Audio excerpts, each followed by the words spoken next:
the mind is all that matters. This core tenet of the Bene Gesserit way in Frank Herbert's epic Dune series is perhaps more relevant today than ever before. As technology rapidly advances, many feel we are becoming far too reliant and dependent on it. Smartphones, social media, GPS, digital assistants, these innovations undoubtedly make our lives easier and more efficient. But are we beginning to outsource our thinking? Have we become addicted to the convenience of technology doing our mental tasks for us? The Butlerian Jihad in the Dune universe was a crusade against machines, specifically thinking machines, artificial intelligence that had taken over vital social and political functions in the previous galactic empire. The Jihad banned computers and conscious robots, forcing humanity to take back control of its own destiny. While we are a long way from our gadgets, literally taking over, the core lesson is still pertinent. Maintaining control over our own minds and capabilities is essential.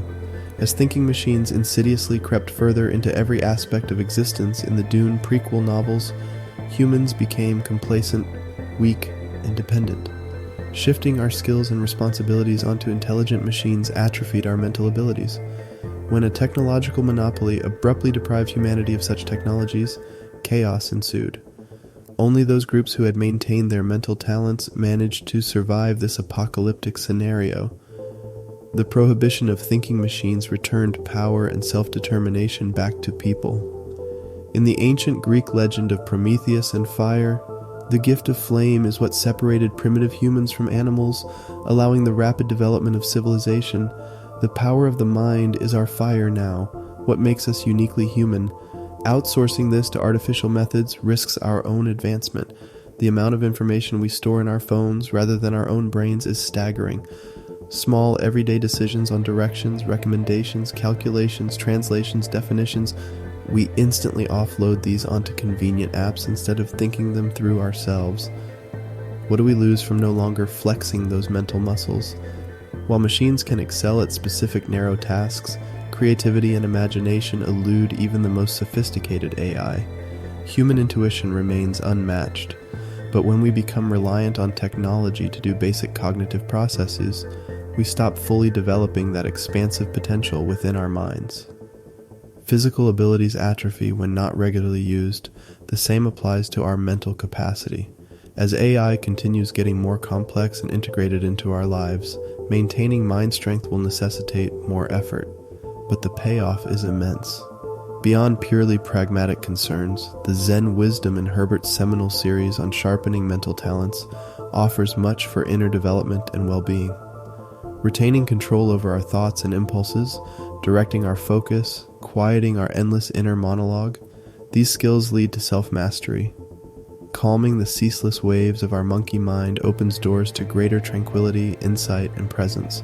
We short-circuit this essential process by immediately escaping into the endless scroll holes of TikTok, Facebook, and other digital distractions at the slightest hint of boredom or stillness.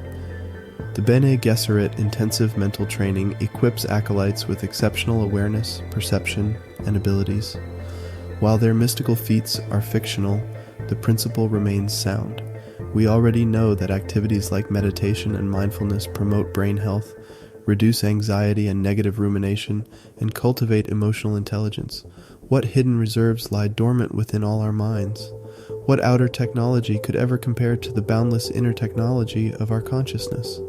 We already possess what we need for fulfillment and discovery. It simply requires unlocking.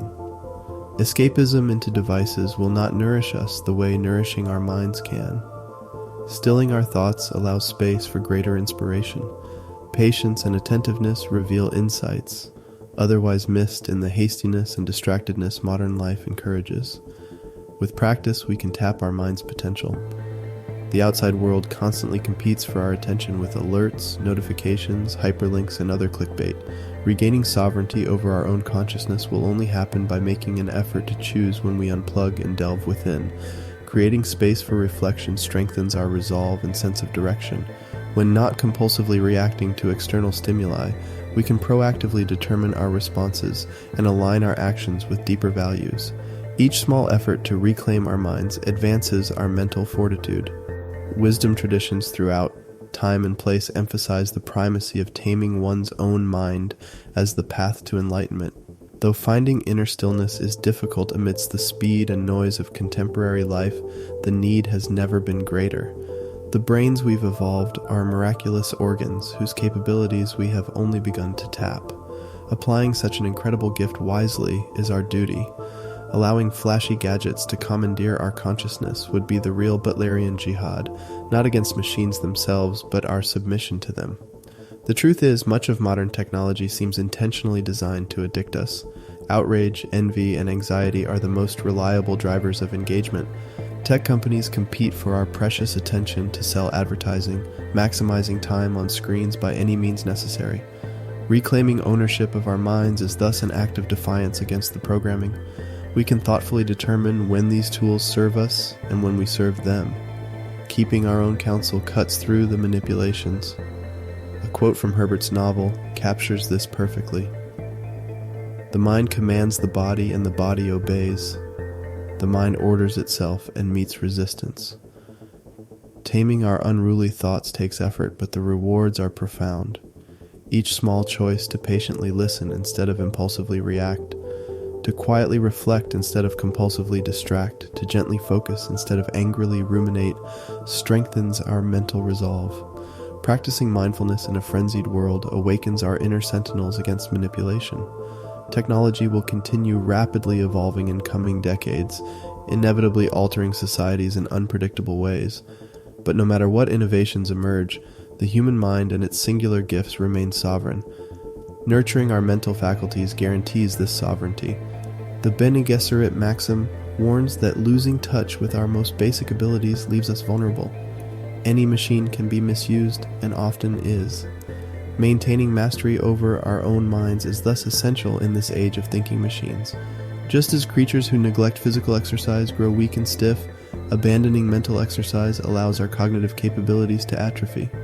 With so many temptations to blob out into excess diversion and distraction, only purposeful effort expands our mental strength, but what is required is not to reject technology entirely or vainly deny its many benefits. Rather, achieving balance means regularly unplugging from electronics to cultivate inner faculties. Only by consciously engaging our spectacular minds can we fulfill incredible potential. No app contains the wisdom available in stillness. No algorithm can replicate imagination. No interface leads to self-knowledge like listening to our own thoughts. Training our minds is a lifelong journey, but patience and small steps compound. The Machine Age 2.0 will surely bring wondrous innovations, but no external technology will ever eclipse the boundless frontier within. This is the ultimate teaching of the Mentats and Zen masters of Dune. You have never really learned anything until you have learned it for yourself.